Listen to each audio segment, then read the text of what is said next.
Alright, everybody, we're gonna kick right into it. So basically, off of the title, this is just gonna be everything that I learned from the total of 3 years that I've been on keto. I was on it for 2 years, then I got off, and then I came back onto it, and I've been on it for about a year and a half since I started again. And to start off, we're just going to kick off with the weight loss because that's 90% of the reason why anybody's going to be doing this. The purpose of the video that I'm actually making it though is for athletes, the actual benefits and everything, but we're going to start off with this. So weight loss wise, your body you have to cut out carbs to about 20 grams a day. Unless you're uh, a very physical person, then you could go up to about 50, but um, at base level, just think about 20. um, your body has to start producing these things called ketones, which basically just turns fat into energy. You have to eat a lot more fat so that your body can thrive right, it can run right, and your body will just burn fat around the clock. So it just goes to show. I mean, a lot of people have um, their like results and stuff, and 90% of people who actually stick to the diet right, they they lose fat like nothing. I mean, you still have to go into a calorie deficit. You don't got to go in a big one. Um, the cool thing about this is that I've learned that a calorie deficit for somebody that's just eating normally, they would have to be in somewhere from the 1600 to like 1800. But you get like, since you're on keto, you get like a 200 extra like debuff. If that helps. It just, if like you understand what I mean. What I mean is like, if you can add an extra like 200 and you'll still get the same result as the person that's on like a normal diet that's just trying to cut. um that's basically all there is to the weight loss that I can really pronounce, or I mean, come to think of. There's nothing really special about it. On to the point of the video though. For athletes, people that are trying to look for the benefits, trying to get more performance out of what they're doing. First of all, I personally have found a great amount of like performance coming from this. Weight wise, I feel like I can push out a lot more weight. In fact, actually, I can push out a lot more weight. It's not just feeling; it's actual facts. I jumped from 150-pound bench press to 185, just like that. It literally just I literally got onto keto, and literally like 5 days after I started, I was just able to do that bench. And I need to stop saying literally. um, so it also helps with like endurance. I was only able to run, I'd say, about 3 miles in a row. And as soon as like I said, about like a week and a half after I started, I'd already been able to like run 4.5 miles, just nothing. And I'm not talking about like winding yourself. I'm talking about like I can actually just run these and like not be done for the day. I can run, like, obviously you have to build your discipline to build up, but I can run about 26 miles now without like dropping down at a decent speed. So it's very great for like endurance and stuff like that. If you if you're in some type of combat sport, anything that has to do with explosive power or explosive movement, you I ran into a big struggle with it.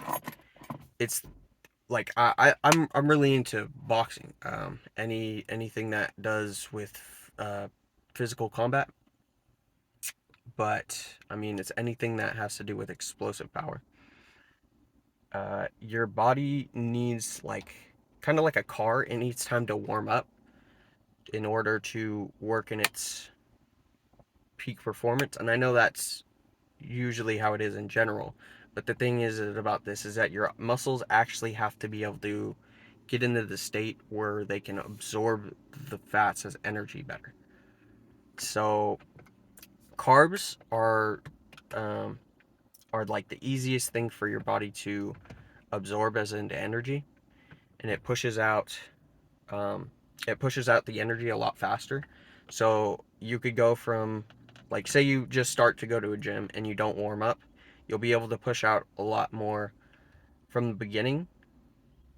But if you just get that initial warm up, your body will your body will um, put out a lot more performance than just a normal standard diet through carbs. If um, if you want, there's also, if you're a very active person, like I was saying before about the 50 carbs and the 20 carbs, if you're a very active person, you take about 50 carbs, your body will have a lot of excess carbs on top of the fact that you're still burning fat. So it'll use the carbs as excess energy. So it'll be able to absorb a lot faster. So it's a lot. Me personally, I've done it, and it helps a lot. I'd say balance it out, not all the time, but regardless of which one you choose, um, you'll still have a good amount of performance. Um, Next one would be focus, and this also helped with the athletic performance, because I would be able to focus on the thing that I was doing, my muscle contractions, everything like that. When you when you start off, um, your your brain will still have this like kind of brain fog, and that it comes from only like it comes from almost all carbs. That was a little bit hard for me to get out, but it comes from almost all carbs.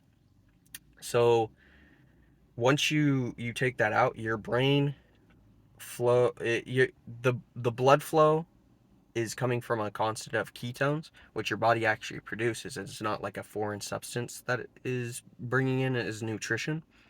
So your body just kind of, or your brain just runs a lot better. Um, I mean, obviously, it doesn't make you smarter, because like but the smartest people in the world, like Bill Gates, Albert Einstein, uh, Stephen Hawking, they were not on keto. They weren't. So, and their brains were running just fine. Their brains were running at peak performance. But um, this one just brings a lot more clarity in mind. It doesn't mean your brain's going to be working harder. It's just that there's going to be a lot more clarity, which allows for the brain to work harder. So you still have to put in the effort. If you if you have a big thing about cravings in the beginning, I did too. I was like, oh crap, I want some fruity pebbles or some brownies or a donut. Oh, those were a big ones. But after a little while, it goes away like nothing. Sorry if you already started and I just messed it up, and now you're craving some. But it goes away after a little while. You just have to push through. If you um, have a big thing that helped me is that if you have a problem sticking to your diet, try drinking like a half liter of water, just chugging it down, and like I'll forget about the craving. I'll just not even want it. My stomach will be full, and I'll just be like, yeah, I'm good. Um, I think that would be about everything. Everything else is just minor stuff. Cons would be 90% of people will have to go through this 2 week like hangover phase, especially because we consume a lot of carbs nowadays. I personally never had to do that or go through that because I did a lot of fasting, and my carb count wasn't even that high to begin with. So um, it kind of just worked with what I was doing. But try fasting like before you start. And what I mean is not like try fasting with your normal diet, or you can. Fasting is still a great thing, using a normal diet, and a normal diet's not necessarily bad in general. But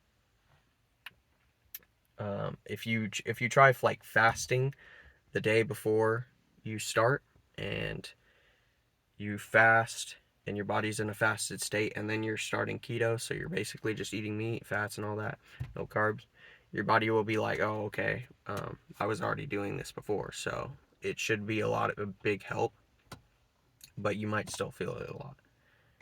And that's about everything. Um, if you have any questions, let me know down below, comments, and keep it pushing, keep it thriving, just keep doing what you're doing.